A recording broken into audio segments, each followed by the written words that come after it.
เดินไปเดิน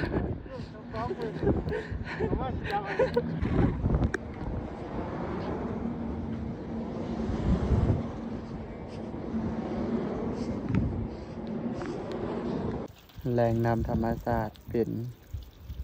สิ่งที่สำคัญบ่ว่าจะเป็นมนุษย์หรือว่าสัตว์สรรพสิ่งพืชพันธุ์ธัญญาหารก็ต้องได้อาศัยน้ำในการเลี้ยงดูในการรอเลี้ยงเมื่อนี้ก็มาอนามัยอยู่ข้างทางเมื่อก็ไกลจากบ้านเฮือนซานคนดอกแต่ก็คิดว่าน่าจะมีผู้คนได้มาพักผ้าอาศัยหรือว่าใช้น้ำแห่งนี้ก็เมื่อเข้ามาก็บ่ระบาดรักษาเนาะนี่สิ่งเศษเหลือตกค้างผู้ใดมาก็รักษาความสะอาดช่วยกันเพราะว่าจำเป็นเลยแต่ละคนต้องได้ใช้เนาะรักษาความสะอาดน้ำออกมาจากนี่เลยได้จากตาฟังเลยเย็นแล้วก็สะอาดสิ่งที่บ่สะอาดก็คือมนุษย์เฮาได้เฮ็ดกับมันนะต้องรักษาความสะอาดช่วยกันความสูงความลงของมัน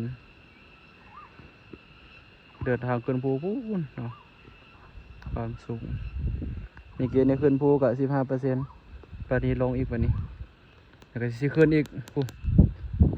มีกระป๋องครับ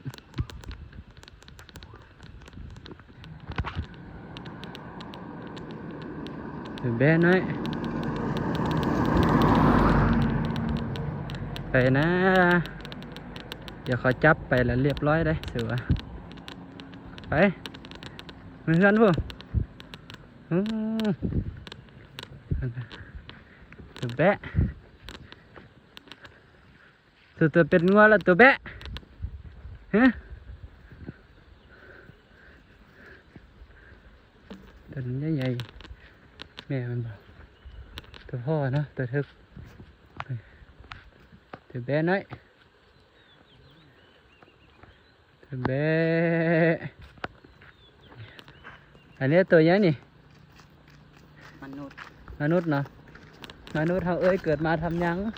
เกิดมาทำแบบนี้เลยอันนี้เนาะตอนนี้ก็ถือว่าใกล้จะหอด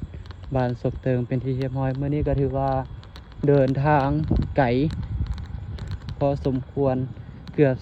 30 กว่ากิโลเมตรเนาะยังบ่ทันฮอดบ้านบัดนี้ตอนนี้ก็มืดละเดือนขึ้นนะมื่อนี้อันนี้ก็เดินทางต่ออันนี้จะเพิ่นเจ็ดอย่างเนาะยังเป็นทางด่วนประเทศมานี่